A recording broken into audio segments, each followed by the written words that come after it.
Welcome to The Fight with Teddy Atlas, presented by Dynamic Striking. I'm Ken Rideout, joined as always by the great philanthropist and author, Teddy Atlas. Teddy, how you doing? Good. I wanted to be a little better with my football picks. I had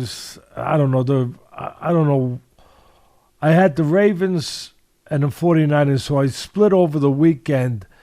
But maybe it's not fair. I always want to be honest to say I even split, because we're talking about my bookie over here, right? We're talking about, you call my bookie, you make some extra change as long as you have that extra money in your pocket.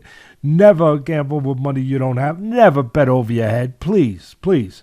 I got enough problems. I don't have to worry about you guys betting over your head. All right? Please. But aside from that, maybe I didn't have 1-1 because my one winner was the 49ers, but I don't know that they covered, because at the end of the game they only wound up winning by 3. So I don't know if they covered actually, but I picked the 49ers. I had the Ravens over the Chiefs, and it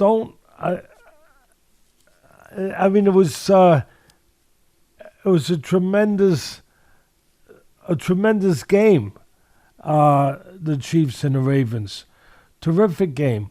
The Chiefs, they remind you, with all the winning they've done, I think they're at the status where you could just about call them a dynasty. Would you agree with that?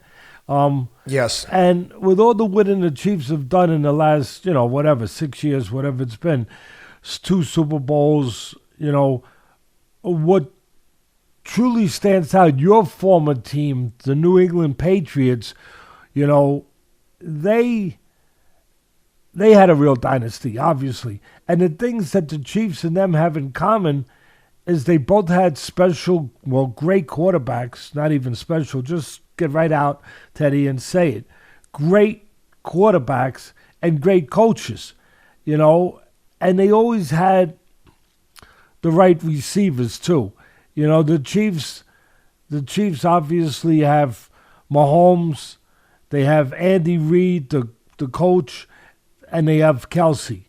Obviously, your former team, the New England Patriots, had Brady, Belichick, and Gronk. But they had other guys too, and interchangeable different receivers that always kind of reminded me of the Chicago Bulls, when as long as you had Michael Jordan, you were okay. You know what I mean? They had Brady, they were okay. There was interchangeable parts when you had Michael Jordan. There really were. Whether it was Horace Grant, whether it was Kerr, trying to think of the centers that used to come in and out. They had like 2-3 different centers over the span of time that they won all those championships. And they never was a guy that really got your attention until they got with the Bulls. They got with the Bulls, bang! They fit right in. They played their role perfectly, and then they won more titles. Then they changed to another guy and fit another player in there. Bang. Same thing. I mean, it was Jordan and Scottie Pippen, I guess, for the most part. But there was so many interchangeable other parts. Horace Grant was important too. But there was so many interchangeable parts that just, as long as Jordan was there, and it was the same thing with Brady all these years. And now it looks like it's the same things with Mahomes. They lost their speedster, right? He went to the Miami Dolphins. Trying to think of his name, but Tyreek Hill. Yeah, Hill. They lost Tyreek Hill. It doesn't matter. You got Mahomes, you got Kelsey, you got Reed. It just was making me think about, in this league, in the NFL, my son would always say it. The scout, my son, he would always say, you got to have that quarterback. As long as you have that quarterback. Now, there has been exceptions, he would remind me. Years ago, though, Baltimore, when they had a quarterback that could just manage the game, but they had a great defense. The Chicago Bears years ago, wow. The Iron Curtain, whatever they were called, that great defense. They had McMahon, I believe. was the quarterback. And, nothing special, tough kid, tough guy, but not a standout quarterback. But they won it with the defense. But for the most part, if you're going to win it more than once, you definitely have to have that quarterback. So Mahomes, only 28 years old, going to his 4th Super Bowl is pretty outstanding and unique. Yeah, you know who parallels that to me? Derek Jeter. Yeah. He won all those titles with Joe Torre with the Yankees as a rookie. I mean, he came out as a rookie and just started winning titles. He must have thought that's the way it's supposed to be. You go. Some people it's that way. Mahomes, it's that way. I'm going to give the people out there that are looking to put in a bet for the Super Bowl with my bookie. Before I do it, I'm going to complain a little bit. I had like I said, I had the 49ers over Detroit Lions. Give credit to the Lions. Which, by the way, they are so lucky. Detroit was beating the brakes off them. The score didn't indicate early on how bad Detroit was rolling them, and then they just imploded. Coaching mistakes. Imploded. But so hard to see. I was rooting for Detroit. I know that coach. He's a gutsy guy. He's a riverboat gambler, so to speak. He's a tough guy. He's no nonsense. I love his saying. He said, "You knock us down, we're going to get right up, and we're going to bite your kneecap as we get up." All right, I love the guy for that persona, for that grit. Turned that franchise around in a short period of 3 years or so. But that old saying, you live by the sword, you die by the sword. He goes and takes those 4th down plunges where instead of kicking a field goal, especially in a game like this, Ken, take the points. I'm not trying to be a Monday morning quarterback, but I am being a Monday morning quarterback, so live up to it, Ted. Don't say you're not if you are. All right, I am. But, take the points.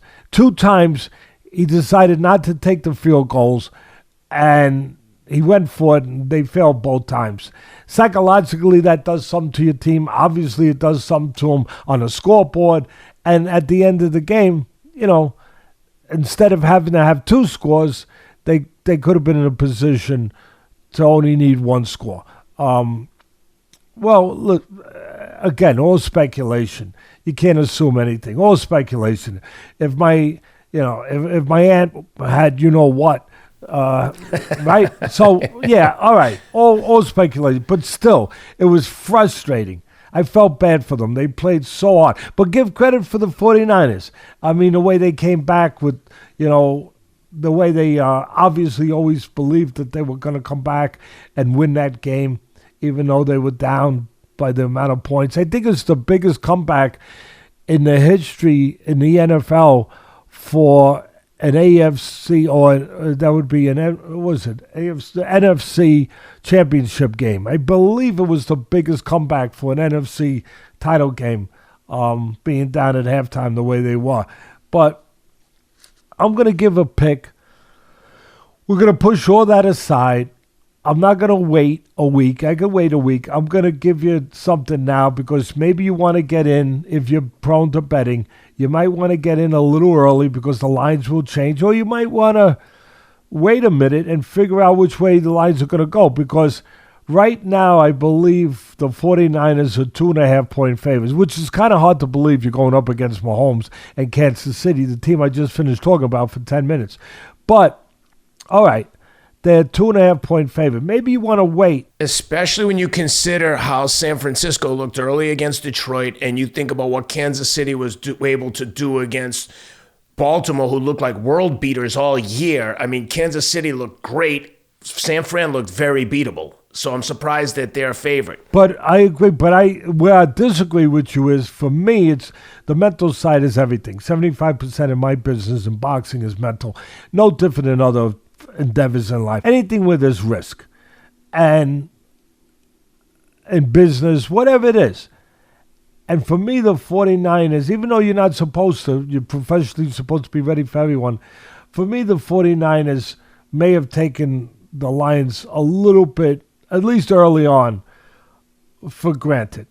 A little bit. And then they woke up and they got into it, and then, what happened to help them a little bit. They're not taking, if I'm right about that, they are not taking the 49ers who have beaten them. They are not, the 49ers are not taking the Chiefs who have beaten them. They are not taking them for granted. They're not taking Mahomes and Kelsey and, and Reed for granted. That's for sure. That's for sure. So I'm going to say that they're gonna be ready in a way that maybe early on they weren't quite as mentally ready in the game against the Lions. Taking nothing away from the Lions. They got players. They got playmakers. They showed that. But the 49ers do too. They got playmakers. And even though Purdy is more of a managing quarterback, still, when he has to, he hits the right passes. He has to be accurate. He hits the right pass, and he's got the right guys to hit. And he's got that running back, McCaffrey, who's extraordinary too. And they got a terrific defense and terrific line rushing the passer, as my son had told me years ago. So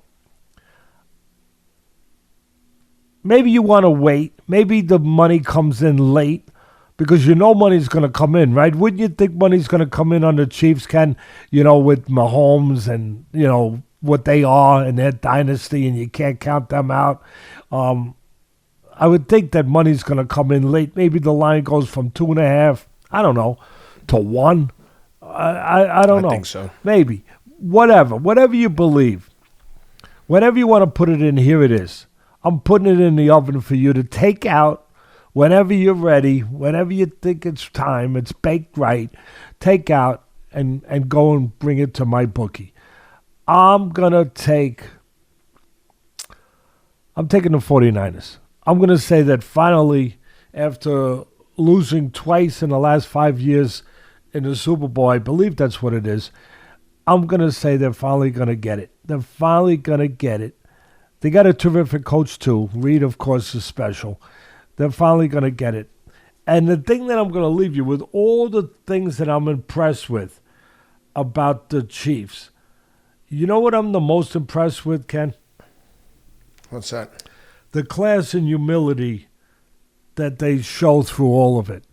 That just kind of caught me yesterday. With all that success and everything else, just to see Mahomes and all the, obviously Reed, the whole organization, just that they still have class and humility. That's a lesson, I think, that it never gets old, that can always be a reminder for all of us, and whatever our quests are in life, whatever our missions are, whatever it is that we're trying to do, and that maybe we do. And we hopefully do at the level that we work hard to do. But you can always have class and humility. There's certain things you can't. Certain things that are not in your grasp. They're a little harder to be in your grasp. It's a little bit more difficult to get those things. Those two things are gettable and doable for everybody if they want to do it. So I applaud it. To see that, I don't care who you're rooting for, that is something that you notice. Now on to something else that we notice. Punches in the face, punches in the body, punches that go past you, that you slip in the air and you counter, all of that. Let's go for that. Yep, let's do it. Let's get into Can I say Jaime one thing? Munguia. I want to just alert people, Ken, before you line that up. We got an interview with the champion, the welterweight champion in the UFC, Leon Edwards, coming up. Quite frankly, we were supposed to do it today, but they're over in England. I believe England, right? Am I correct? Yeah. Correct. And him and his terrific trainer and good people. Talk about class and humility. It fits. It fits right there. something came up. We hope everything's okay. It was a family matter, whatever. We hope everything's okay. But we'll be interviewing him soon.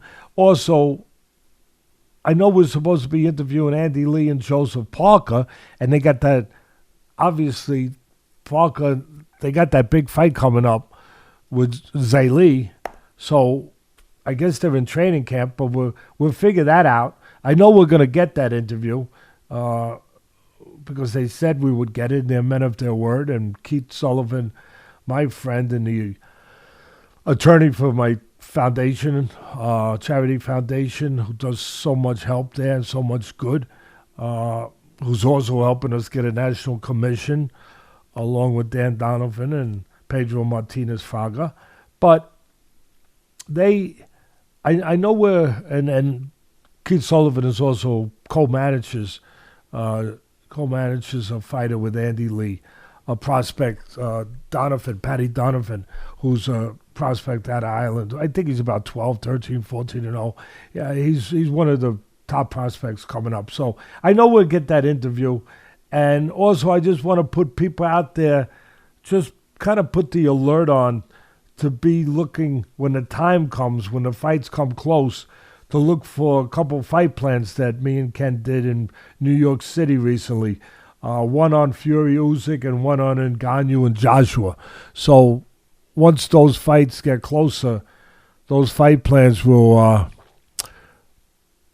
be at your avail, where you can look at them and then you could figure it out and maybe call up my bookie again if you're inclined to. If you're not, well, you watch the fight plan, and then when you watch the fight, you say, okay, I'm going to watch this. I'm going to take a notebook, and I'm going to make little marks here, little, notes where Teddy's right and when he's wrong. So I can go and I can go after him when he's wrong. You don't have to mark down when you're wrong, because the haters will let you know anytime you make mispronunciation, misspeak. You could talk for 2-3 hours. If you make one mistake, they'll come in off the top rope. If you walk on water, they'll say you can't swim. Well, they better be ready for mispronunciations, because I am not to be mistaken for Orson Welles. And I never tried to be. Never tried to be. Orson Welles, the great enunciator. He's a great pronunciator, annunciator, and everything else. Like the great. If I dare to put myself in the same phrase, in the same sort of way with the great Muhammad Ali, I would say that, like Ali said to Howard Cosell, the late great Howard Cosell, when Cosell called him a truculent young man. And Ali, the quick whiz that he was, quickly said, I have no idea what that is, but if it's good, I'm it. Well, I'm saying the same damn thing about you, Ken. I have no idea what the hell you're talking about half the time, but if it's good, I'm there. All right, let's get into it. Jaime Munguia stops John Ryder in the 9th round, knocks him down 4 times, pretty much handled him. And I'm curious to hear what your thoughts are. Was it an excellent performance from Munguia, or do you think Ryder just mailed this one in? It looked to be a lackluster performance from Ryder, at least compared to the performance he put on versus Canelo. I like Jaime Munguia. I have liked him from the beginning, but his resume certainly lacks impressive wins. And this one over John Ryder on the surface could look impressive, unless you're of the belief that Ryder kind of phoned this one in. I didn't think he was the best version we've ever seen of John Ryder. Body didn't look very impressive, to say the least. Looked a little soft compared to the way he normally looks. What'd you think? I don't think a guy like Ryder would ever mail anything in. What I think that what I said in the preview last week, for the people that did watch last week, I previewed this fight. And I said I called Ryder a tough guy, a journeyman. And when you're a journeyman, what does that mean? It means that you've been around. And what does that mean? What does that, what does that encapsulate with that? That you've got miles on the odometer. You're a journeyman. You've been around. You've been in with a lot of guys, a lot of good guys. He had just gone the distance with Canelo. That was a feather in his cap, all that.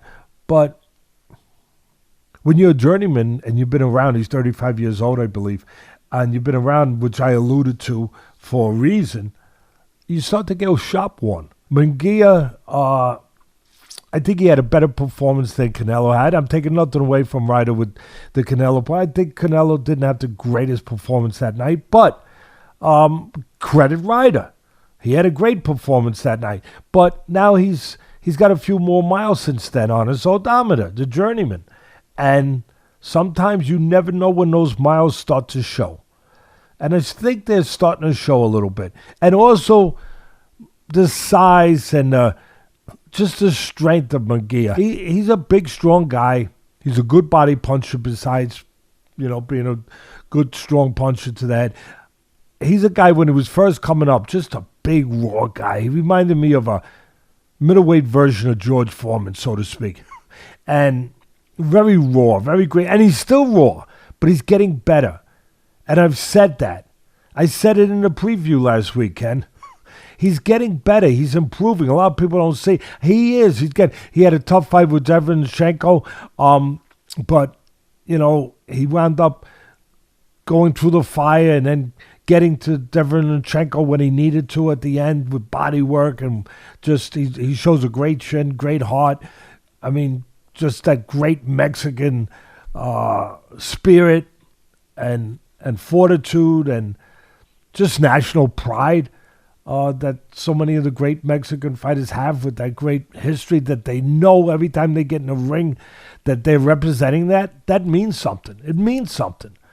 And Munguia shows that. Like I said, he's still raw. They brought in a new trainer, Fred Roach. Give him some credit, but I'll be honest with you. I wouldn't have made the change, but it's not a bad change, Fred Roach. But I thought he was improving. They had him before that with Eric Morales, the former champion, great Mexican champion, great champion, period. They had him with him. They switched to Roach now.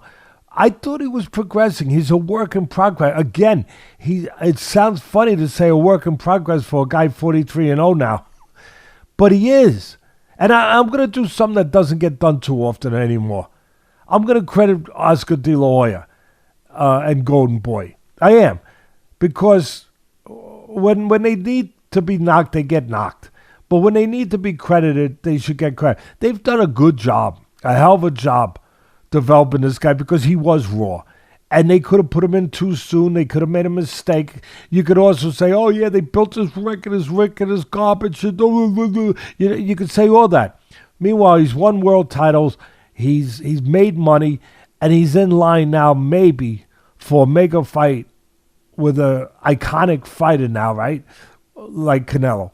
It's possible he has put himself in line for a mega fight, for one of those big fights. And again, they did it. They navigated it. De La Hoya and Golden Boy, they navigated it. They could have.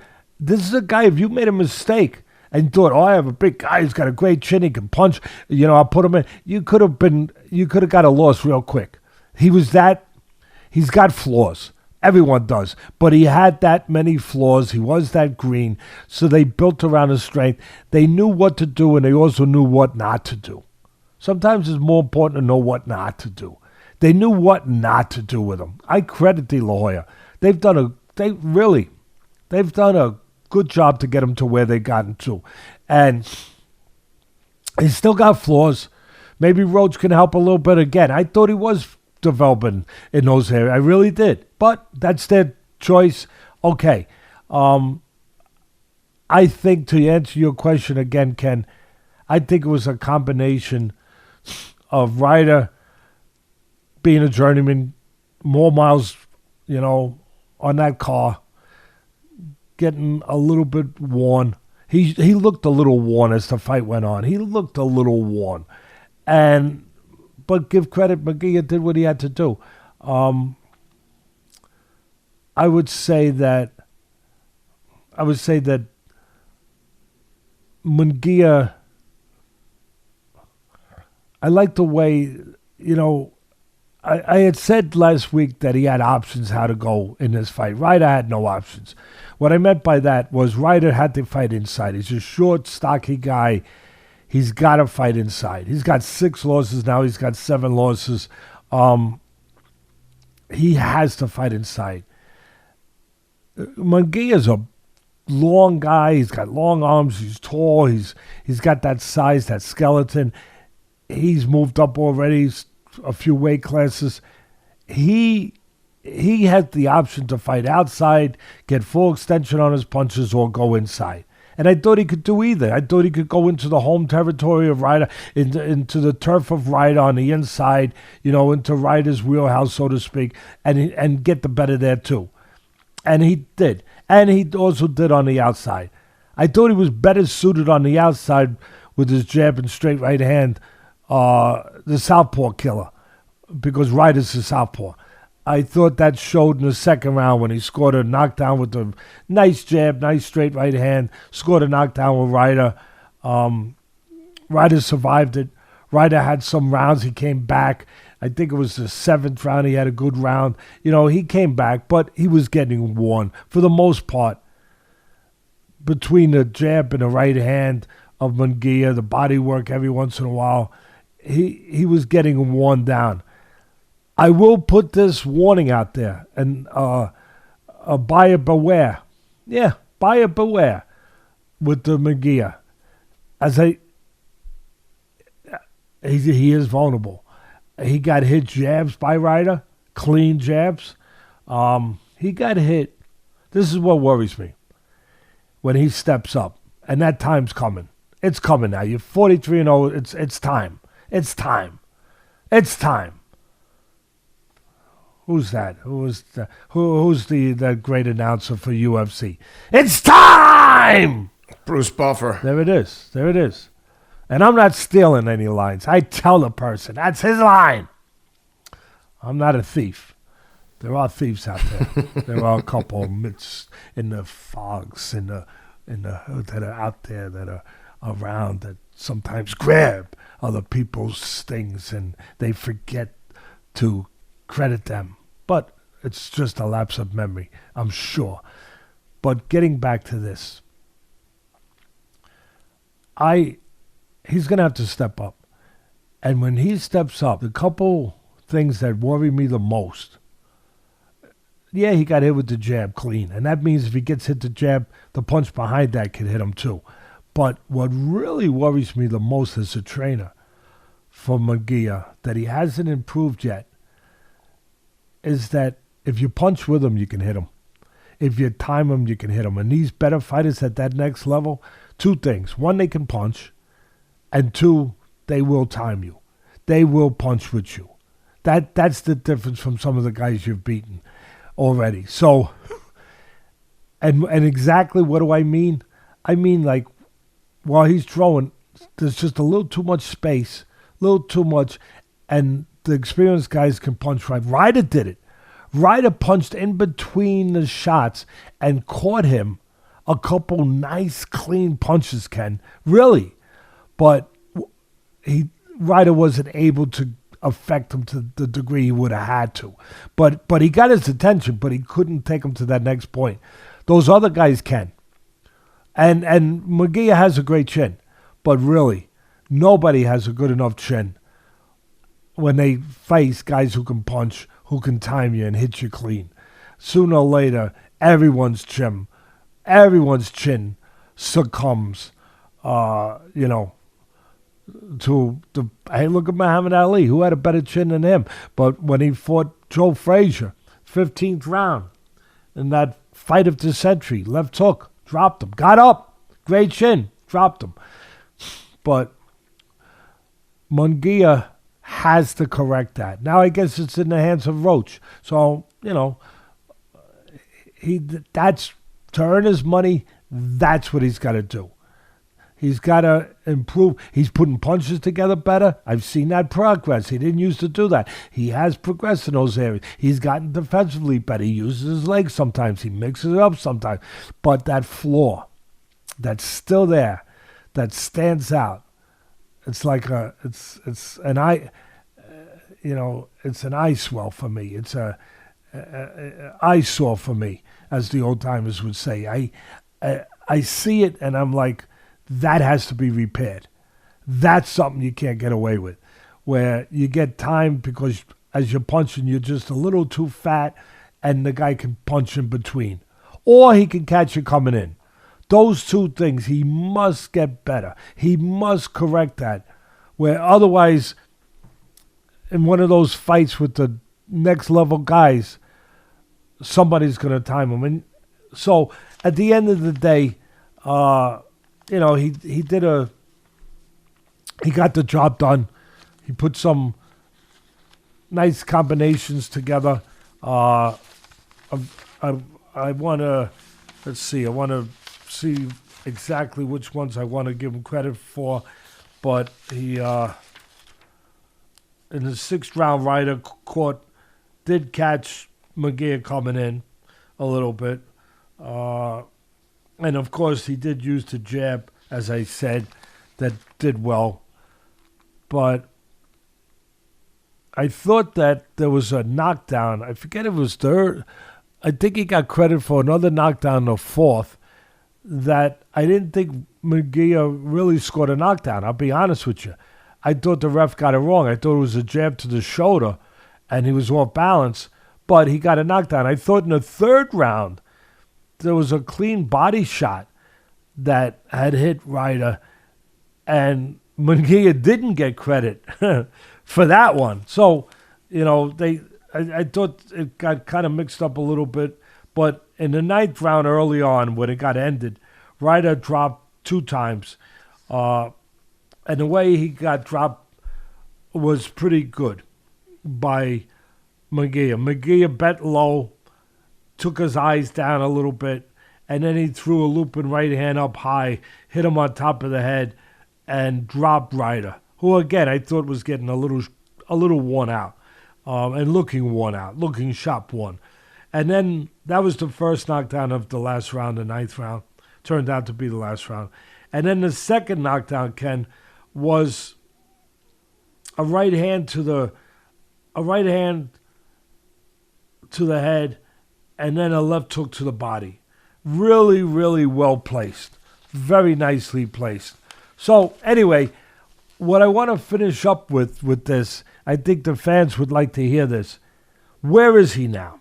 Now he's at that place, right, where the big guys are there waiting now. The big fellas are there waiting now. And maybe we take a little quick peek at those fights that are waiting now. One of them is Canelo, the Golden Goose, the guy that you get that you can retire. I mean, to a certain extent, right? You get paid that kind of money. There's also a couple other guys there, and I want to go over the other guys that are there. Obvious Benavidez at 168 pounds, right? Your guy David Morrell. Yeah, he's 9-0 with 8 knockouts, and he's right up there. As Morrell's 10-0 at 9 knockouts. 10-0, I thought he was 9-0, but he was the great amateur. He's won a world title in a short period of time, right? And yep, I have him. I'm trying to find the other guys that are there, but I have him as a top guy. Morrell, dangerous, good puncher. I think he's special, Morrell. I do. I know he hasn't fought anybody yet, but his amateur pedigree tells you that he's the real deal. Tells me. And if people say, oh, you're jumping too soon. Well, I didn't jump too soon when I said Lomachenko in his second pro fight, and he won a world title very early, just like Morrell, just like Reyneris, just like Inoue. There's special guys. And I think he's on that path of those guys who have won titles, Morrell, who have won titles really early for a reason. And when I said Lomachenko, I think it was after the second pro fight, I put him in my top 10 pound for pound list with ESPN. Everybody was attacking me. Come on, you can't do that. Why? I did it. I just did it. Well, yeah, but Teddy, he's got 2 pro fights. You can't make him a pound for pound. Yeah, I did. Because I trust my eyes. I trust my 50 years in the business. I trust my instincts. I trust my judgment. And that judgment, all those things, tells me he's gonna be a pound for pound guy, and he belongs there.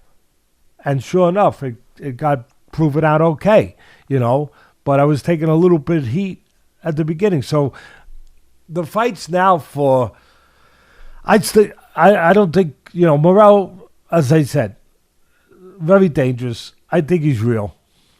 You got Benavidez, he is real. We know that. Not just because his record, but because of the guys that he's beaten on that record already. You got Canelo. Of course, he's real. He's what he is. Those are some of the top guys. Of course, you got Plant, who's up there too. And you got this guy Mbilli, Mbilli. I'm looking for my notes, but I believe I'm spelling it right. I don't know how the... Christian Mbilli, Mbilli. Yeah, I really like 26-0, 22 knockouts. Yeah, but I like him. I'll tell you. Not because his record, the record means something or it could mean nothing.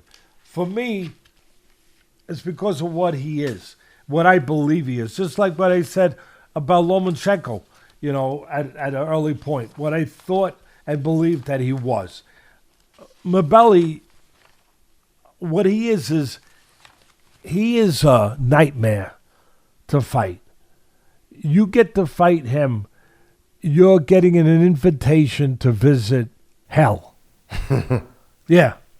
Yeah, he's one of my favorite fighters now. With Matias, the lightweight, and a couple other guys. He is one of my favorite fighters to watch. And I want to see him get a shot somewhere. This guy is a short, strong, 168-pound guy who's very physical, very determined, very relentless, obviously very aggressive, relentless. He's a bigger version of one of the greatest fighters of all time. I'm not saying he'll ever be anything near this guy because we don't know. He's got a lot of road to still plow. We have no idea. He hasn't fought those guys. But my favorite fight of all time, or one of my top 2 or 3, everyone knows it, Henry Armstrong. Homicide Hank had close to, over 255, whatever it was. Probably 115 knockouts, whatever. But won full titles, featherweight, lightweight, welterweight. And then he went and he went and defended them simultaneously in like 2-3 month period. And then he really won the middleweight title against Severino Garcia, but they robbed him. They made it a 15-round draw. So the guy, I know that he'll ever get in the shadow of the great Henry Armstrong, but he reminds me of him, his style, his purpose, his attitude. He gets inside, he puts his head on your chest, and he punches, and he moves you backwards, and he don't freaking stop. And like I said, he's strong. He goes to the body, he goes to the head. He's a cyclone. He's a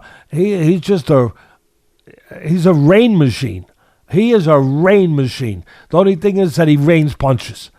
And he just pours them on you. And I love to watch him. I love to watch him now at this point in his career. It's time for him to step up too. I'd love to watch him in a real consequential fight. And that would be a consequential fight. So right now, for me, for the fans out there, that's Munguia's at a place where, you get the Canelo fight, good. Do I think he's ready to beat those guys yet? No.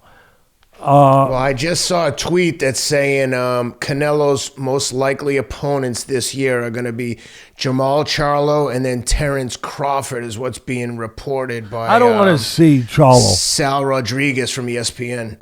Charlo, we're talking about the undefeated Charlo, right? The one... Mm-hmm. Yeah, of course. Yes, correct. Because he just beat the other one. Yeah, He just beat Jamel. Jamel. The brother hasn't fought. He had one fight against the moving up welterweight in Benavides, right? Right? Yep. He looked good. I'll give him credit. He looked good against the built. Jose Benavides, not I David. just said it. I said the welterweight Benavides moving up.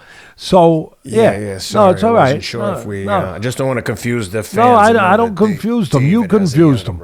You confused them. No. I said I don't want to confuse the fan. Just clarify for others. Don't confuse them then. Do not confuse them anymore. Let's make sure we don't. I said welterweight.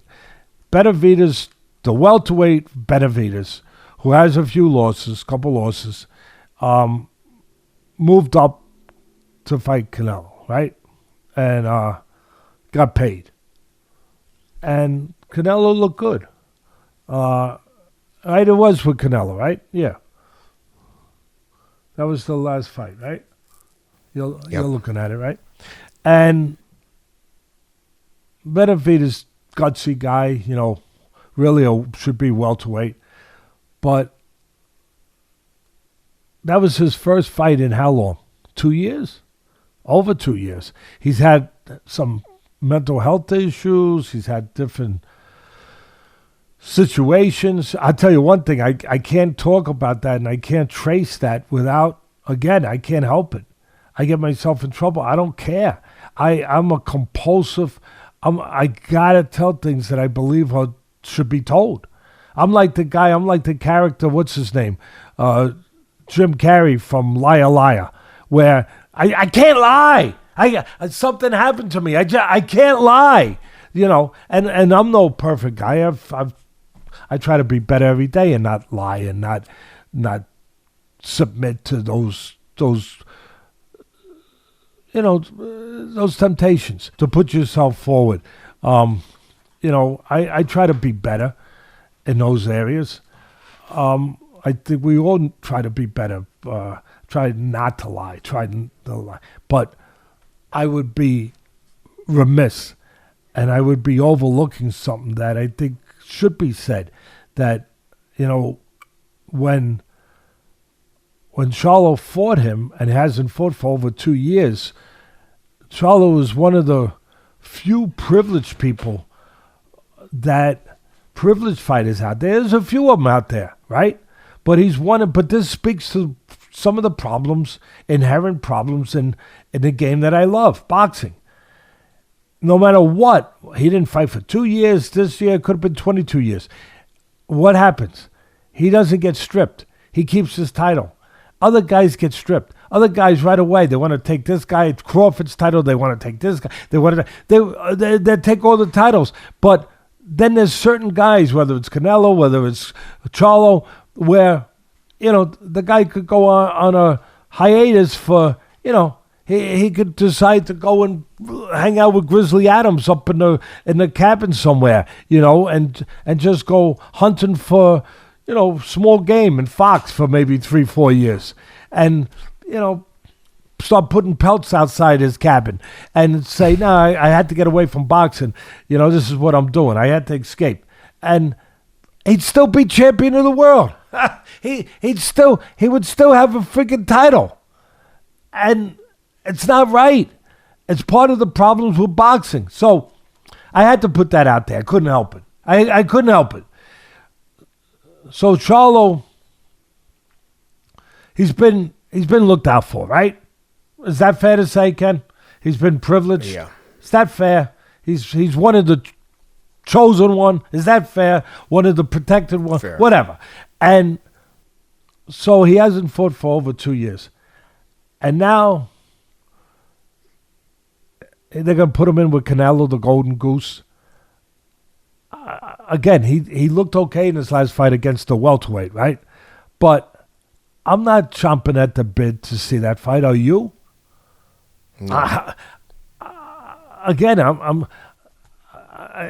Canelo can, he picks and chooses. And then people get mad at me when I say he's not, he's a terrific fighter, tremendous fighter. Want to call him a great fighter? Go ahead. But when I say that he's not the greatest Mexican fighter of all time or even close, or in the top couple, because those guys fought everyone. He picks and chooses. You know, he did fight Bivol, but he might have learned his lesson. He ain't doing that no more.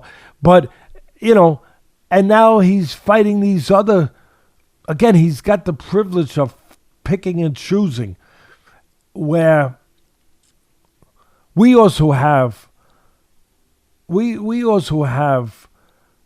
ability to pick and choose what we want to watch, and I don't want to watch that.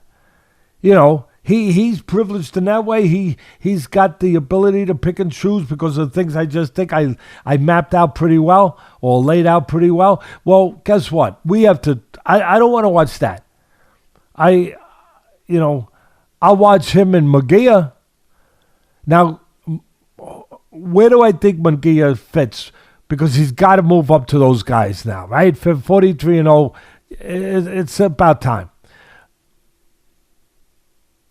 If he fights right now, Canelo, I think Canelo beats him. I think he might catch him one of those shots I just talked about where he punches with him. He counter punches well, Canelo. He's a good puncher. He might hurt him coming in. He might hurt him in an exchange and catch him in between. But Canelo has shown me signs of sometimes showing a little wear. Where he's slipping a little. Now, he looked good in his last fight with a welter. All right, but I don't know if it's slippage or loss of interest. Because when you have a bank account as big as his, and you've done as much as he's done on the stage that he's done, you can lose interest if it's not a fight that really catches your interest or threatens you. You get to a point where you get comfortable with these fights where it might not bring the best out in you. Even though there's no excuse, you're a pro. But we're human. They're human. They don't get up for the top fights if it's not a top fight no more. They don't get up for those certain fights unless it is a top fight in their mind, is what I want to say. So, if Canelo, like I said, I don't know if he's slipping a little. He's getting old. He's been around a long time. Since he's 15, 16 years old, he turned pro in Mexico. I think 15. He's been around a long time. Whether he's slipping or whether, like I said, sometimes the fight doesn't get him. He doesn't get up for certain fights anymore. Whatever it is, Munguia would be better served to probably wait a little longer and see if he slips a little more. If he fights Canelo right now, I like Canelo. All right, who's next on the list? The next guy there, Ken, who's the next guy? It would be Benavidez. I don't think he's ready for Benavidez. All right? Benavidez, I think, is the top guy at 168. I have him and then Canelo. He's the top guy. So he's not ready for him. The next one.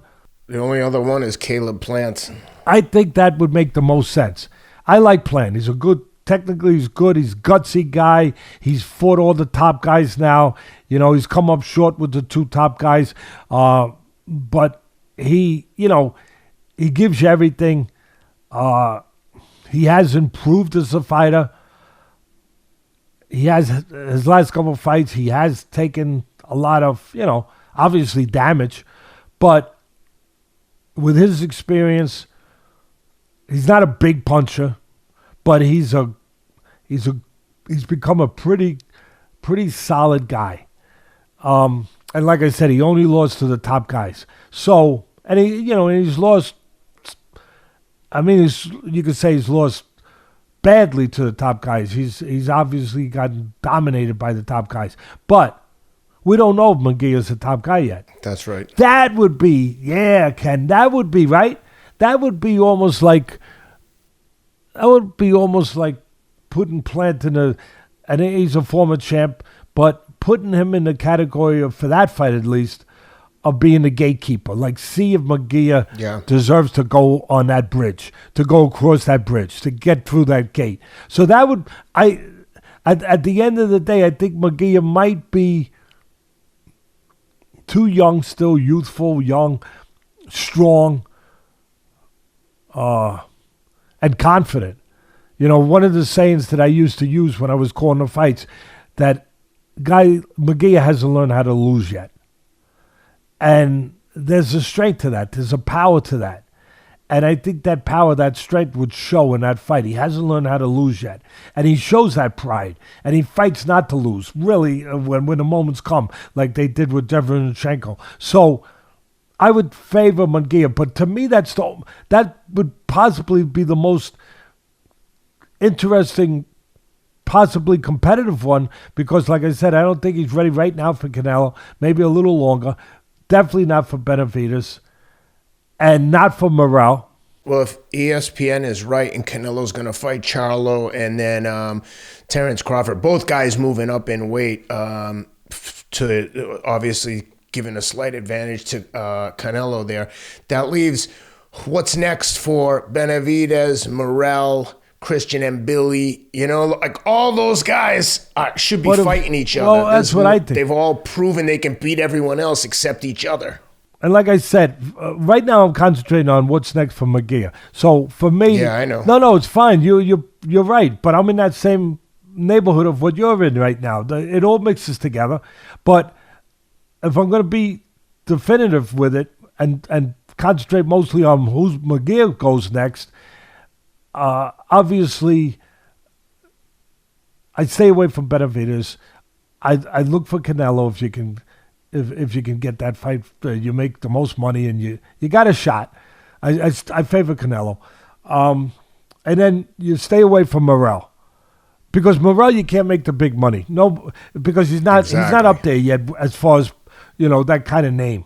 He doesn't have that name power, that star power name. So, but I think he's the real deal. So you stay the frick away from him. And Mabelli, he don't have the name yet. But I would love to see that fight. As a fan, I'd love to see Mabelli with anyone. I'd like to see him with Benavidez. I'd like to see him with Canelo. I'm going to go down your road, Ken. I'm glad you opened the gate to your road.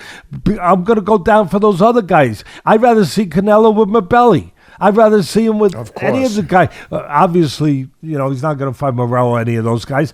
But I'd like to see him with Mabelli. I would like to see anybody, any of those guys I just mentioned. I'd like to see them mix in. The Charlo-Canelo fight has zero appeal to me. I don't know why, but I have no interest. Terrence Crawford, now that's interesting, but Charlo, not so much. No, because of what I kind of touched on, and that you're kind of backing that. But again, I'd love to see, it's not going to happen, but I'd love to see Munguia and Mabelli. I want to put Mabelli's name out there to our fan base because I know we have great fans and most of you probably know him, but there's some that don't know him. Man, like I said, he's a freaking rainstorm. If you like rainstorms and you like thunder, I don't know, too many people. I like rainstorms. I actually do. I like to, as long as I'm underneath something. I love torrential rain. There's something about the force of torrential rain in nature. This guy, there's something about the force of his nature. Mabelli, I really like him that much. And I'm interested to see how good is he with that style. How far can he go with that style?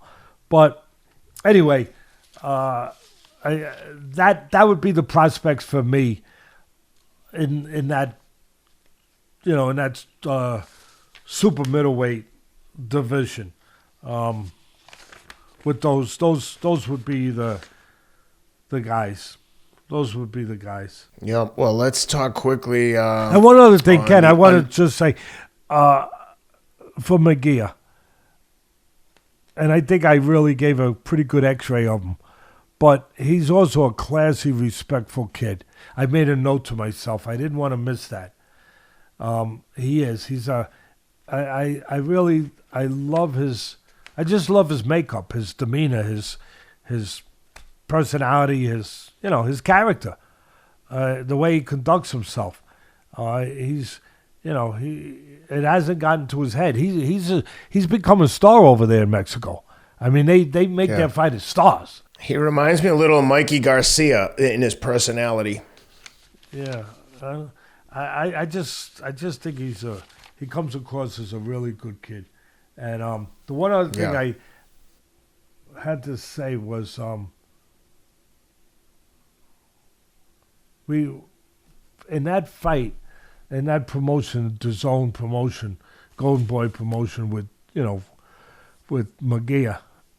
We're going to talk about the co-feature. I'll let you bring us to it. But when they were getting ready and doing interviews, I don't know if you watched it, Ken, but I think Eddie Hearn does a great job. I mean, he's a multi-zillionaire. He's the big promoter over in Europe. Him and Frank Warren. Hearn is bigger. Now they're going over there and doing what should be done. They're taking the Saudi money, the oil money, and they're making some really good fights and big fights over there in Saudi Arabia now, where, quite frankly, without the sudden influx of money and interest from Saudi Arabia over there, putting these fights, getting these promoters to give us fights that they weren't going to give us. They haven't been giving us. We weren't getting. You got to give them credit that they're suddenly giving an infusion, a shot of life to boxing that needs it, that really does need it. To start giving us these fights that, again, they were there to get. There was one thing missing. The huge oil money that's being thrown at them now, that's certainly gotten these promoters to come out of their, shells, because they're shy. They're shy. It got them to come out of their shells a little bit, Ken, and make fights that we wanted but couldn't be made because there could have been good money for them, but there wasn't a crazy money.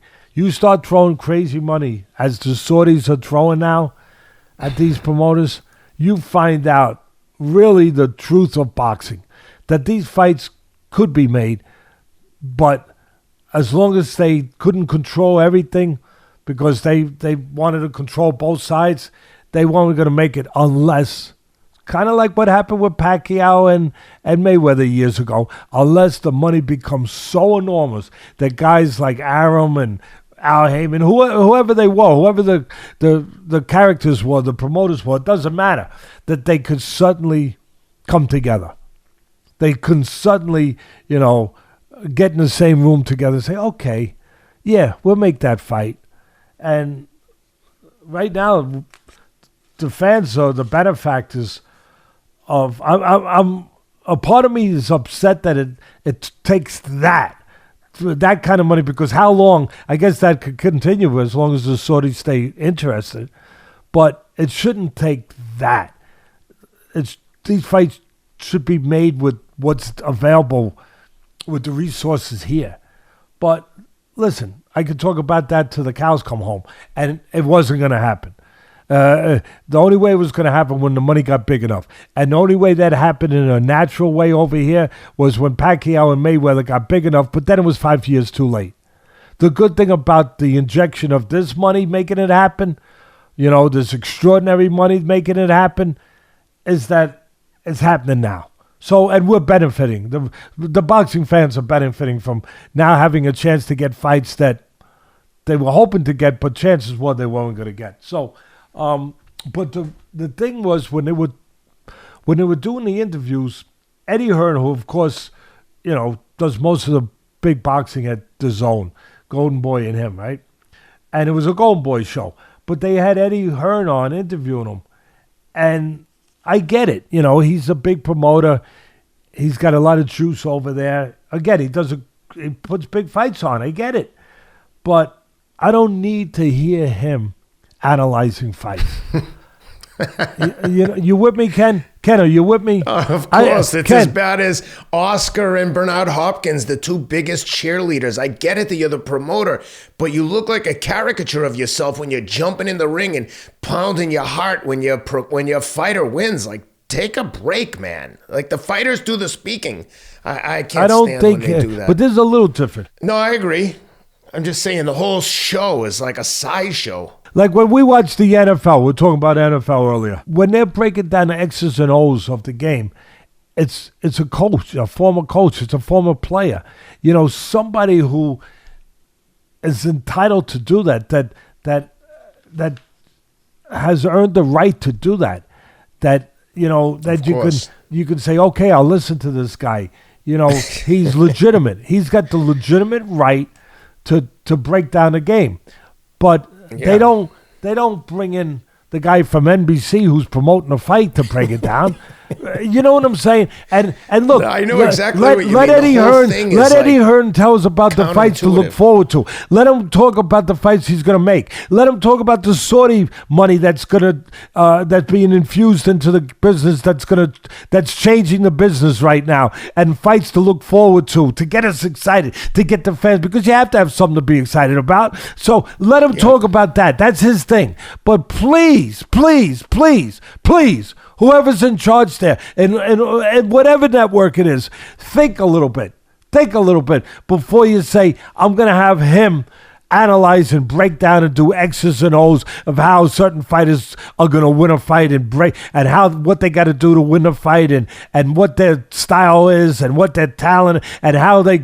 I want to hear an expert do that. I want to hear somebody who's earned the right to do it. I want to hear a guy that has made his living, not his living promoting the fights, but his living making fighters. His living, and you can say, well, he's made fighters, he's promoted them up to. Yeah, but I'm talking about in the gym, a guy that's either developed fighters for a living or has done it himself at a certain level, at a good level.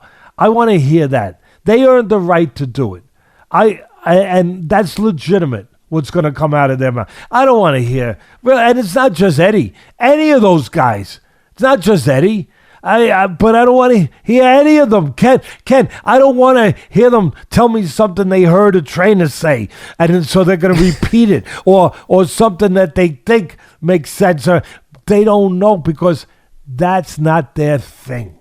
That they don't have the experience. Yeah, my point with the promoters, it's like... You with me on that, though? I mean... Yeah, of course. It's the whole production, though. It's like they just do counterintuitive things. Like you're promoting a fight, and the guy who's obviously your fighter wins, and you're in there like waving pom-poms around. Like Dana White doesn't get in there and start doing cartwheels when someone wins a fight.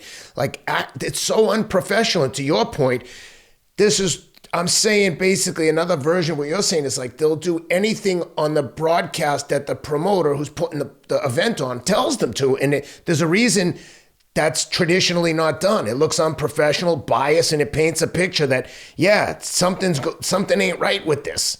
The promoter shouldn't be celebrating like he just, like it's the 4th of July every time the A side wins. It just, I don't know, it cheapens the product, I think. And the same thing with interviewing the promoter as an analyst, like you said. It's like, what are his qualifications for breaking down a fight? He's a promoter. He could tell you what the ticket should cost, how much the pay-per-view is going to make. But nevertheless, I digress. Let's talk about the undercard. Oscar Collazo knocks out Reyneris Gutierrez in 3 rounds. Absolute whitewashing. Beats the brakes off him. Puerto Rican kid by way of New Jersey moves to 9-0 with 7 knockouts, which 7 knockouts at 105 pounds is serious punching power. You don't see that big knockout numbers in those smaller weight classes. How'd you like that one? The first thing that you got to come to your mind, Ken, I'll just put more color to it. You know, color it in a little bit to the fans. When they see a guy like Collazo, 9-0, 7 knockouts, he's already a world champion. When you're at that low weight, you have to be ready and get ready, or you got a problem to fight better and top fights. You don't have the benefit, the privilege, the luxury of getting built up 15-0, 20-0, 25-0, you know, like they do in the heavier weights before you have to step in there with someone. No. I give so much credit. That's why I have a lot of respect for all fighters. But these little guys, you have to, after a couple fights, not when I say a couple, I don't mean like a dozen. He won the title in his 6th fight. This was his second defense in his 9th that's fight. what I'm talking about. This actually, that's exactly what I'm saying. So he's a world champion, but it's not an accident that those guys like him are at that level so fast, because you have no choice. Because when you're that light, there's not that many guys to fight. You don't have the benefit that the other weight classes have of if you're with that promoter who can take care of you and get you 15, build up fights and record builders and confidence builder and give you maybe 20 of them. No.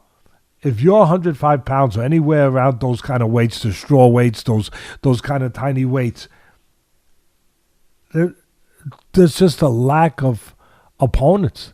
There's not enough guys to go the route that I just talked about, that they go at other weight classes to get built up. You have to be ready. You have to be ready physically, mature enough, strong enough. You have to be ready technically, because you're dealing with speed and you're dealing with guys that have finesse, that have know-how. And you have to be mentally ready, because you are going to have to go in. If you're going anywhere of any worth, of any magnitude, you have to be ready to step in there with advanced fighters. So I just wanted to give kind of color that in a little bit, and also give a shout to these guys in that way, that when you're that lower weight, man, you are not playing with the same deck that other guys are playing with. You're playing with a few less cards. You really are, because you don't. You better be ready fast. You better be ready for Freddie.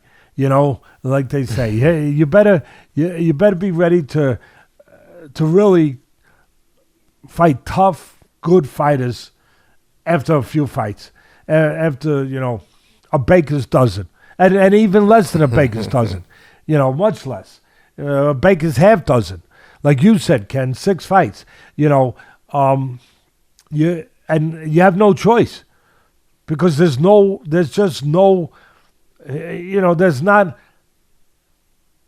a harvest. If this was the farming business and you went out and you looked at the fields, right? And you look at the welterweight fields. Wow, there's a lot of corn out there. You look at the middleweight, a lot of corn out there. You look at the lightweight, a lot of wheat out there.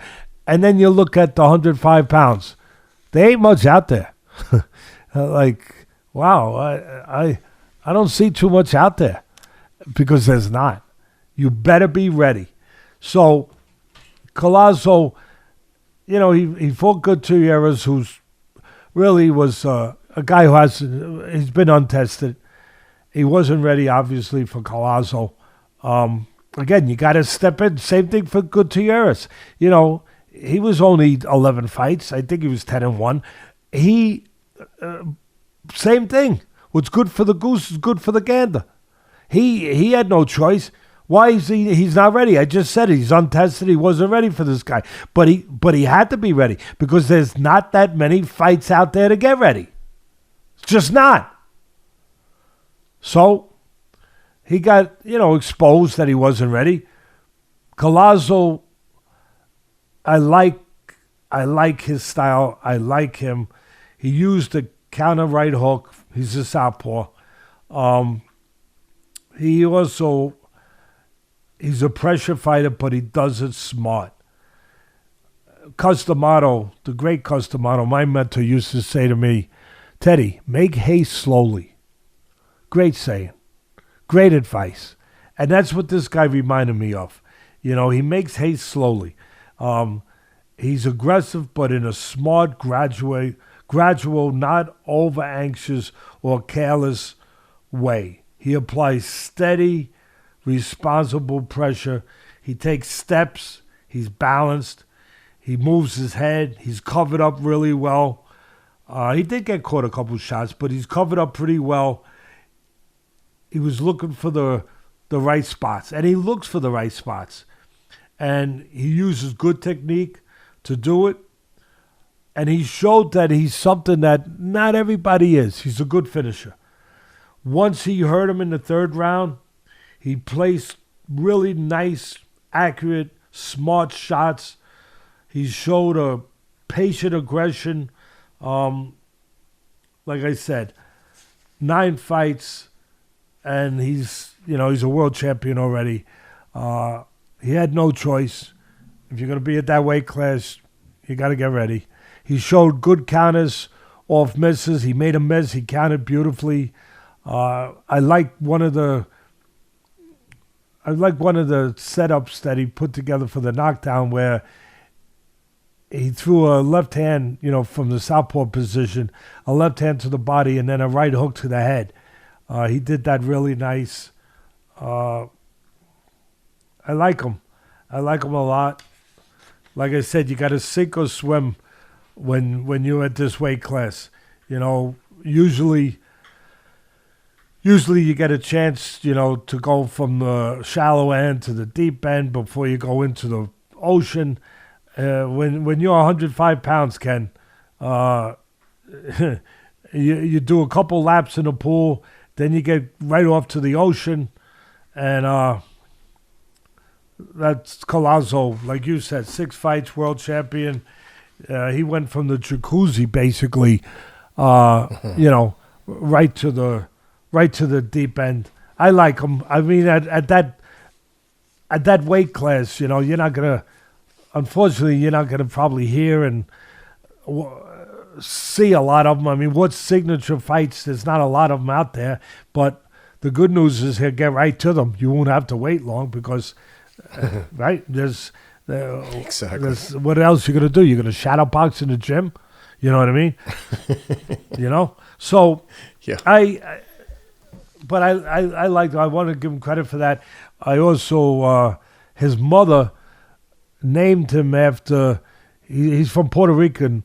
He's Puerto Rican, Collazo, but his mother named him after De La Hoya, Oscar, after De La Hoya. So it's kind of interesting, fitting that he's being promoted by him. Yeah. Well, let's get into some of the fights coming up. It was a quiet weekend, nothing going on in the UFC, but let's talk about some of the bigger boxing matches that were announced, and one in particular. Let's start with Tim Tszyu announced he's going to fight Keith Thurman on March 30th. I have a feeling this could end very badly for Thurman. He's super tough. He's been in with everyone, but Tim Tszyu is at the top of his game, in his prime, and Thurman has been inactive since. I'll check while we talk, but he hasn't fought in a long time. He's had one fight in 4 years. You could. There you go. Let me know if that's accurate. You could look right now, but the last fight he was in with Mario Barrios, he went 12 rounds, scored a unanimous decision. Prior to that, though, he fought in July of 2019 against Manny Pacquiao. I was actually at that fight, and he lost a split decision there. But, I mean, I think it was probably not as close as a split decision makes it sound. Listen, I like Keith Thurman. He's a smart fighter. He's a good fighter. He's a versatile fighter. He's fought everybody, but he doesn't fight often now. He's had injuries. He's had surgery on the shoulder. I think it was the shoulder, but whatever. He's made good money without Heyman, really good money. God bless him. That's one thing Heyman does. He makes money for his guys, and that's good. But I think he's maybe lost some interest. Maybe it's also the injuries. Whatever it is, what we do know is he doesn't fight. He doesn't fight much. Been 2 years since his last fight, whatever that date was. He's had 2 fights in 4 years, as I think I said earlier. Tim Tszyu is a strong, young, bigger guy. Keith to move up. Tim Tszyu is, undefeated. Hasn't learned how to lose yet. Something that Keith Thurman used to be, but he's not. I think Tszyu might be too young and strong and good enough. Because even with that, Keith Thurman, with all that experience, you better be good enough. You better be good enough. Because he'll box, he'll pick spots. He'll use his legs as much as he can still use them on a consistent manner at the age that he's getting up. But let's remember another thing. I talked about the negative that been inactive. Let's think about the positive. I want to be fair. I want to show both sides. He's not used up. He's definitely not used up. So he might be getting older, but he's not shop worn old because he has had very little activity. He has had all these spurts of rest. So it could be interesting. It could be. I mean, to test Tszyu, where, to find out, I thought Tszyu looked very good against Harris, the former champion from Detroit. What's his first name? I'm trying to remember. Tony Harrison? But, Tony Harrison. I thought he really did. I thought he looked good because not just strong, not just that he can bang a little bit, not just that he's aggressive and he's fun to watch, but he knows what he's doing. And I think he's getting better. So, but there's still some flaws in him where you can catch him, where he'll stand up in front of you once in a while. And those are spots where Keith Thurman, with all his experience, will look to obviously take advantage of if he can. So it's not at the top of the list for me, to be honest. I'd rather see a guy at Tim Tszyu's own weight that's been more active. But I'll take it. I wasn't asked if I want to take it, but I'll take it. And then what else do we got, Ken? The other one that I wanted to talk to you about is, on the undercard of that, we've got Rolly Romero and Isaac Cruz. Yeah, Isaac Cruz moving up in weight. I like Cruz. I like his style, his aggression, his attitude, I like all of that. And Rolly's been a protected guy. Rolly can punch, but, he came up short when he stepped up. Other people have come up short when they step up with that guy named Tank Davis, who I said years ago was a top fighter. Before people started giving him credit for that. They said, he's just a puncher, he's this, he's that. No. The guy is a top fighter. He can do everything in that ring. He's smart. He can box. He can go get you. He can punch, obviously. He's responsible defensively. He's patient.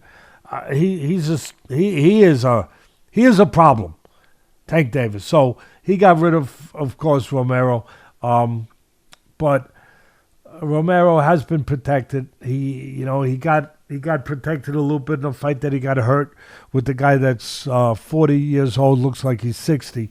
But give him credit. Give him credit, Ken. He just pulled off another nice win. What's his name? Give it to me, please.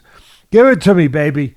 Spacey, give me a second. He had Romero hurt, and then Romero hurt him a little bit, and the referee stopped it. That Tony Weeks, who I don't think he should be reffing anymore, but that's my opinion. And I look out for the fans. I feel sometimes when I come on this show, I'm representing you. I'm representing me, Teddy Atlas, but I'm representing you too and what you want put out there. And so I put that out there. That Weeks probably shouldn't be reffing anymore from his some of the things he's been doing recently. Ishmael Barroso is the guy. Yeah, and look, I love the guy. He's 40 years old. He just got a signature win. He should get himself a title fight now, or was that for some interim silliness? I don't know what it was. Nowadays, I don't know. I don't pretend to know what half of these things are for. Belts, interim belts. It was an WBA interim. Interim belts, ballistic, belt, Flash Gordon belt. I don't know what Ken. I don't know what I've been in this business. I admit it. I don't know what's coming and going with half of these damn things, what they're doing. But I know that guy deserves to get a payday. He probably deserves to get a rematch with Rolly Romero. But instead, Rolly's gonna, like I say, Isaac Cruz gonna step up and wait. Cruz, a guy, again, I'd rather see Rolly fight a guy that is not stepping up in weight as much. But I like Cruz. I like what he brings, so I'm not going to go against him. What I will say, though, is don't go and plan on too much on that fight on March 30th yet. Maybe you could, but according to Ryan Garcia, he's going to be fighting Rolly on April 20th. And now that brings us into another mess about I don't know what's going on. With De La Hoya and his crew and Ryan Garcia, who they're supposed to be promoting, who obviously they have some problems that haven't been worked out. It's not a happy marriage. I think, I mean, you sure as hell don't need me to tell you this at this point. You know, you don't need Mason Kreskin to tell you that. It's not a real happy situation over there. It's the War of the Roses, that movie. Remember that movie, The War of the Roses? I hope it don't end that way. But that's what they are. That's what Golden Boy and Ryan Garcia, that whole mix, that whatever you want to call it, mix, it's the War of the Roses. And so, Isaac Cruz, Rolly Ramirez, undercard of Tim Tszyu, Keith Thurman. By the way, it's not a title fight. It was supposed to be a title fight, but Tszyu and Keith Thurman, suddenly it's not a title fight. It's a non-title fight. And instead of at 154 pounds junior middleweight, I guess it's at 155 pounds now. See, I want to put everything out there the best I can. Even if I miss some, I try not to.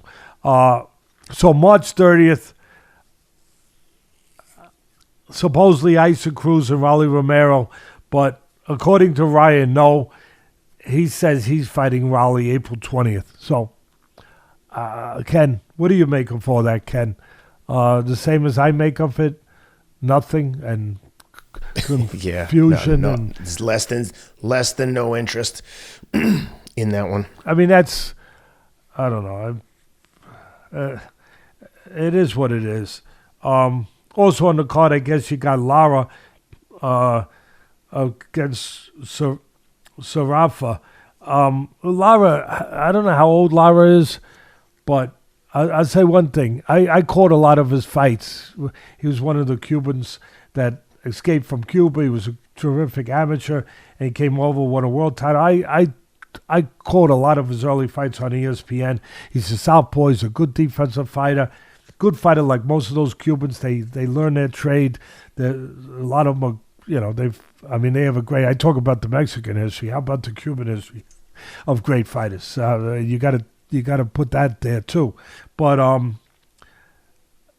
Lara, I don't know how old he is. I mean, it's he keeps going. He keeps chugging along. But the one thing I do know about is that I think he beat Canelo. I think that Canelo, again, when people think I'm getting too tough on him, I thought Canelo lost his 2 fights, and he's terrific, Canelo, but he lost his 2 fights. I thought the first 2 fights for Triple G. He lost to Mayweather, of course, and I thought he lost a very close fight to Lara, but they weren't going to give it to Lara. But anyway, Lara's still fighting. He's getting old, so that's on the card. It's not a scintillating card, to be honest with you. For the first card that Al Heyman is going to, I guess, take over, right? That's his card, right? Where he's taking over to Amazon. So it's going to be the premiering, debuting card, the first one with Amazon after they lost the deal with Showtime. Showtime pulled out of boxing. Now they found another place to land. They went to Amazon. Maybe you could have came up with a better card. It's not bad. But you better be careful down the road what you give them, guys. Because I know that Al Heyman hired the same guy that was in charge of boxing at the place that decided not to do boxing anymore because the fights weren't good enough. Whatever. It ran its course. They had some great fights, great history, but it ran its course. The fans obviously didn't feel they were getting top product, whatever, on a consistent enough level basis. And, Showtime decided that it didn't make sense anymore after 30-something years of it making sense, just like HBO. And they decided to pull out. But the guy that was in charge of making sure that the product was something where the fans wouldn't get tired of, or where Showtime wouldn't, pull the plug on. Espinosa, the guy that was in charge of that, Heyman decides to hire him and bring him to Amazon. I don't know. I don't know, Ken. For me, he owes him for different reasons. I'm sure that's part of it. That they did for each other, whatever, and it's a payback.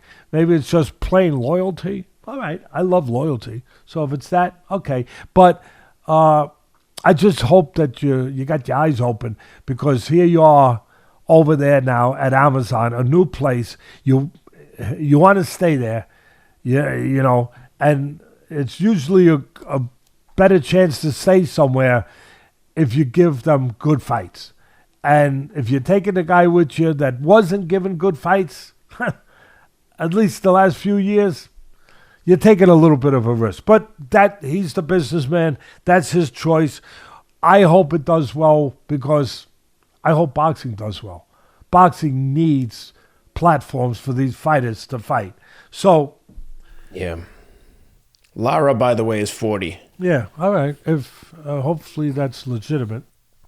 Sometimes these guys, sometimes they're coming from another country. They had to escape from the country. I got nothing but love for those guys that they had to go through the tough things they went through to get on a raft or sometimes, and to risk their lives to come over here for a better, for a better life and a chance to do what they were trained to do, that they weren't allowed to do in a professional level in Cuba. That was a communist country.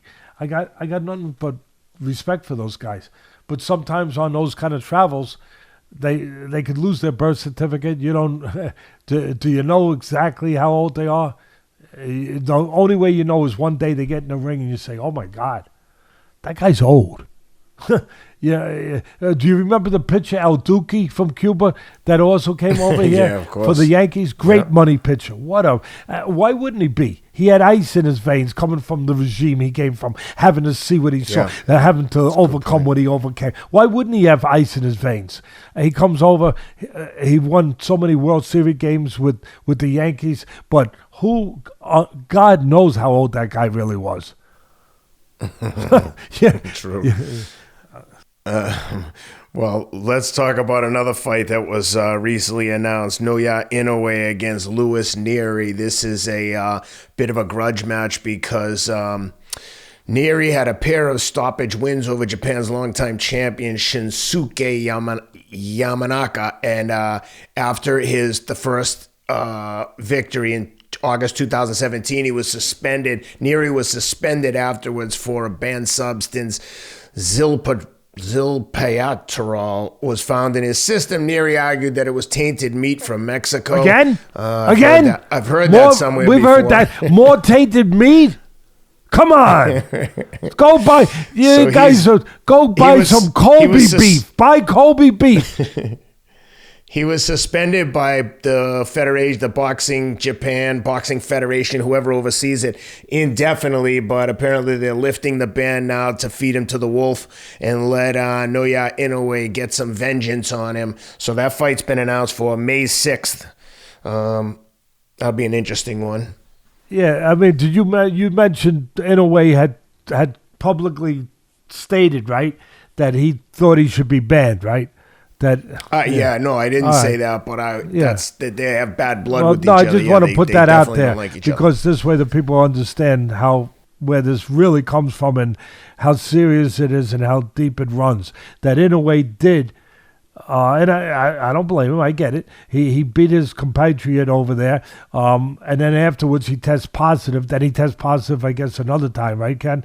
And then Inoue, the great Inoue, makes a statement publicly saying that Nery should be banned from boxing for life. So that's part of where the bad blood. That's now you can understand. It's serious, problems between the two of them. Look, Nery is a really good puncher. He's a good puncher. He's 35-1. Here's the good news. He's been a champion, in, I think, in just like Inoue, he's been a champion in different weight classes. I think he's a former 2-weight world champion. And he's a southpaw. And he's a good puncher. That's all the good news to make a possible risky fight for Inoue, good fight for Inoue, the great Inoue. By the way, he's the greatest. Him and Crawford. I don't even have 1 and 2. I have 1 and 1 entry. They're both number 1. They're interchangeable. Inoue and Crawford, they are that special. They are that special. And there's a gap between them and everyone else. Not huge. Beevil's not far off, guys like that, but there's a gap. There's a gap. Better be if, of course, but there's still a gap. For me, here's, again, the good news. Nery, southpaw, really good puncher, former 2-weight world champion, southpaw. Here's the bad news. And I'm not being a wise guy. His 1 loss is to a guy I love. I love the guy, Brandon Figueroa. Love his style, love his attitude. I just love him. I hope he makes a lot of money because he's the kind of guy who puts himself at risk all the time, takes punches to get to you. Figueroa's gotten better, he moves his head more, but he's a guy that is also perpetual motion and aggression. I talked about Henry Armstrong, the great Henry Armstrong. Anytime I mix somebody's name in with Henry, I am giving him great respect and accolades. Couldn't be greater. I said it about Billy. I said it about the lightweight, Matias. I'm going to say it about the guy that Nery lost to, his 1 loss, Brandon Figueroa. He's like a little Henry Armstrong. Nobody's Henry Armstrong, but he's like a little Henry Armstrong in a way that he keeps coming. He's tough. He believes in himself, and he goes. He just doesn't stop. And he's been a world champion, also Figueroa. Matter of fact, I think he got a title back recently, an interim title. I believe he's a champion right now. He lost his title to Fulton, who in a way knocked out, and then I believe that, if my memory serves me correctly, that Figueroa then won the title again, which he has now. But that's his 1 loss. Here's the bad news. In the 1 loss to Figueroa, he got stopped. Anyone could get stopped. I mean, you come back, you win. It happens. But he got stopped. And he got stopped by a body shot. Because Figueroa, part of why I love him, tremendous body puncher. He doesn't stop. Oh, here's the bad news. This guy, Inoue, he's a very good body puncher too. And he doesn't stop putting pressure on. He don't throw the amount of punches, the pure, unadulterated numbers, quantity of punches Figueroa does, but he throws well-placed. He gives pressure, smart pressure, consistent pressure, and he throws well-placed, smart, clean punches that are designed to do damage to specific areas of your anatomy. That's what Inoue does. And part of his target zone in the anatomy is the body. And if Nery got stopped by a body shot from Figueroa, you could be damn sure that Inoue is aware of that. And he doesn't need any prodding. He doesn't need any extra, incentive to go to the body. That's what he does. He goes to your body. And he will be going to the body of Nery. And at the end of the day, I think it's an interesting fight because of the bad blood, because Nery's a good fighter. He's a former world champion. He's a good puncher. He's a southpaw. He's all of those things. At the end of the day, in a way, in his last fight, some people would say he struggled a little. He stopped the guy in the 10th. He didn't struggle, but they say he struggled because he's in a way. Oh, he struggled a little, Ted. He showed a little bit of humanness, that he was human, the monster. It took him 10 rounds. Well, first of all, he was in there with a guy who's a solid guy, a really solid fighter, and he did stop him in the 10th round. But if you're looking for some reason to be on the side of Nery, you could also say that the guy that he stopped in a way in his last fight was a southpaw. That maybe that was part of the problem that Inoue dealt with. Maybe. Nery also, as I said, is a southpaw and a good puncher. So, interesting. I like Inoue, but interesting fight. Yep. And the last one I wanted to get your thoughts on, Vasily Lomachenko in with George Kambosos, May 12th. That one's been announced. I'll check and see if it's been finalized, but that'll be an interesting fight. What do you think? Kambosos doesn't get enough credit. I think he's better than people think he is or that he looks sometimes. He's not a big puncher. He's a good technician. He's a solid guy. He's got that one huge win. Some people don't know if it was legit. Of course it's legit. He beat Teofimo Lopez, who was undefeated, who had just beaten Lomachenko and was really riding high. Did he have an off night, Lopez? Yeah, probably did. He might have, but whatever. But he got off the floor, Kambosos, and he put Teofimo on the floor, which was very unexpected, and he pulled off the win. He pulled off the decision. So he's got that, he has that trophy win. That, again, a lot of people are saying, what did it really mean? Did it really mean he was that good, or was it just that, Lopez was looking past him, something was wrong, he wasn't, because there was talk about that he wasn't 100%, I know physically, different things going on, whatever. At the end of the day, he got the win, and he had to get off the floor to do it. And he's beaten some guys that don't have the big names, but that are solid guys. I like Kambosos. He's a nice, solid fighter.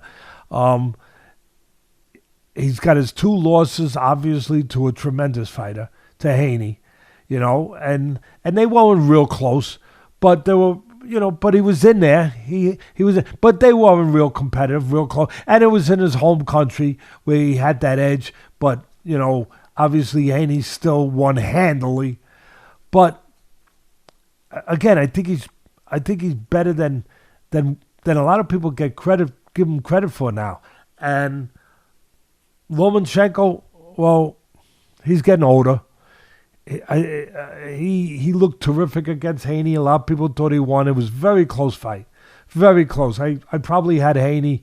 I'd have to go back and visit my notes, but I probably had Haney winning a very close fight. But I thought that Lomachenko was coming on strong at the end. One thing about the Haney fight with Lomachenko that really got me a little bit. Lomachenko was coming on strong. Looked like he was maybe getting to Haney late. And then all of a sudden he took one of those late rounds right afterwards off, which was really, really kind of mind-boggling. I mean, maybe, obviously he had a reason to do it. Maybe he needed to physically take that round off. Whatever the reason was. But by taking that round off, I thought it hurt him. After that, he had a really big round. I think it was the 11th round, and he took the 12th off. Whatever it was. Or it was the 10th, he took the 11th. Whatever it was late in the fight. But Lomachenko fought really well against Haney, who's obviously one of the elite guys out there. But he had 400 amateur fights. He's been in, tough fights in the pros, not a million fights, but still tough fights. He's getting older.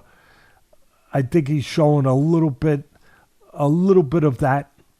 People right away get insulted if I use the word slippage. I'm not insulting anyone. At the same breath that I say slippage, Lomachenko is still one of the top guys. Still, you got to beat him. before you can say that he's slipping or he's doing this or that. He deserves the slot that he has in the pound-for-pound upper echelon of pound-for-pound fighters. I think he belongs there. He still belongs there. He deserves that spot until somebody could knock him out of that spot. He's a great fighter. He's a tremendous fighter. He was a 2-time gold medalist in the Olympics. He's one of those special guys like Reyneris, like Inoue. I talked about him earlier, like Morel. One of those special guys that could win a world title after a few fights, just a few fights. But he is getting older. But I like him. He's good. I like him over Kambosos. I just like he's a different class. He's a different class. Kambosos, like I give him credit, but he's a different class. He's one of those special guys, Lomachenko. He's still special. Everyone gets older. Father Time starts banging at everyone's door. I don't care who you are. Yep. But Lomachenko is still a special guy, still one of the top guys. I like Lomachenko in that fight, to get the job done. Yeah, good one. Well, we covered everything from the weekend. We previewed a bunch of fights coming up. A fairly slow weekend coming up in boxing, and there's a UFC fight night card. One thing I noticed about that UFC card, 13 fights, 26 fighters. There's only 2 undefeated fighters on the docket, and one in the prelims and one on the main card. You don't have to be undefeated in the UFC, Ken, because that's right. Because you're in the pros. You know what the problem in my sport, in our sport, in boxing, is that you can be undefeated, but quite often you're untested, and you never can say that in the UFC. Where these guys, they're not undefeated, but they're all tested, and because they're tested, they will beat undefeated fighters. Case in point. What was it, a week ago? I broke the fight down. Well, a week ago, that kid, the undefeated kid, really promising kid that had all stoppage wins, all submission wins, and he was fighting the very experienced fighter who had, God knows, a bunch of losses, but a tough, tested guy, warrior, like all of them. And the kid that was undefeated in the UFC, like I said, he had won all his fights by submission. What's this? Hold on, Sam, hand me Oh, there it is. Yeah, I got it. Mallet was the undefeated kid that was stepping up against Magny. He was a favorite, pretty big favorite, and Magny had been in with everyone. What you get in the UFC. A guy that's fought everybody. He's been through the fires. He's been forged in the fires. And he's fighting this up-and-coming guy. We're going to find out how good he was. And Malley, what's the right? Mallet. He was the real deal the first 2 rounds. He showed talent. He showed why he's undefeated. He showed why there was a lot of promise about him. A lot of excitement in the air about his future. All of that. And then he got taken into the deep waters by Magny, the very experienced Magny who's been in deep waters before, and he got drowned.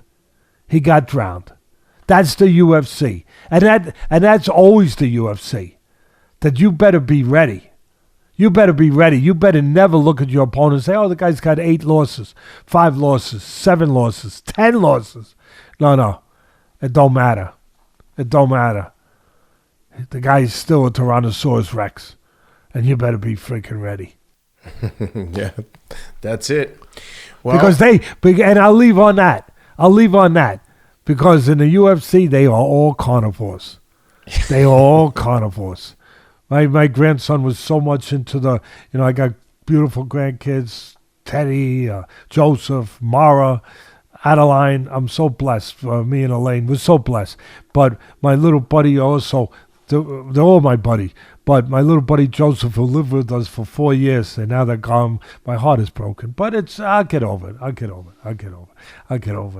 Why did my daughter take them away? I mean, I thought I was a good father. How do you take? They lived with us for 4 years. How do you take them?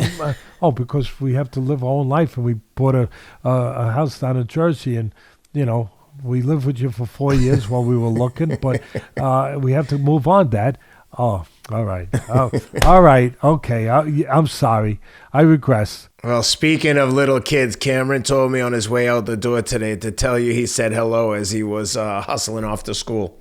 Tell the future champion I said hello. He is a future champion. He's got the attitude. He's got the work ethic, everything, and he's got the character. Tell him, and he's been tested at an early age already. Keep passing those tests. Keep going for those tests. But I'll finish with my buddy, one of my buddies, but my buddy Joseph. I bought him every dinosaur you could. I mean, he was into dinosaurs. All the kids are. Well, at a certain, he's not anymore. But every dinosaur there was, he had. And my daughter reminded me of it, not in the nicest way. Dad, does he need any more? If there are any more in existence, yeah, then he will. Then he will. If there's a new fossil found somewhere in the red box in the rock beds of Arizona, if there's a new fossil, found of a new species, yeah, he's gonna get it. As soon as it's announced, he'll get it. So one day I came home, and he said, "Papa, look what I did." And we went in the living room. And literally, he had probably 100 dinosaurs, maybe 200, whatever. And on one side of the living room, which you couldn't walk because there was no room, it was dinosaur territory. On one side of the room, there was one species of certain kinds of dinosaurs, and the other. And he says, "Look how I separated them, Papa." And he started giving me all their names. This is a Tyrann. This is a raptor. This is a what? This is a, and this is a triceratops. This is a, and he's going over all of them. He goes, I said, "You got them all separated, bud?" He goes, "Yeah, because these are the carnivores, and these are the herbivores." So the herbivores can't go near the carnivores, Papa. They can't. I said, "Why?" He said, "Because they get eaten, because they're carnivores." And I'll leave you with that. With that brilliance from at the time that three-year-old Joseph. I'll leave you, Joseph Atlas Fazio, and the brilliant, my brilliant Teddy the Fourth too, who also was into dinosaurs. I'll leave you with this. You can't go into the UFC if you're not a carnivore.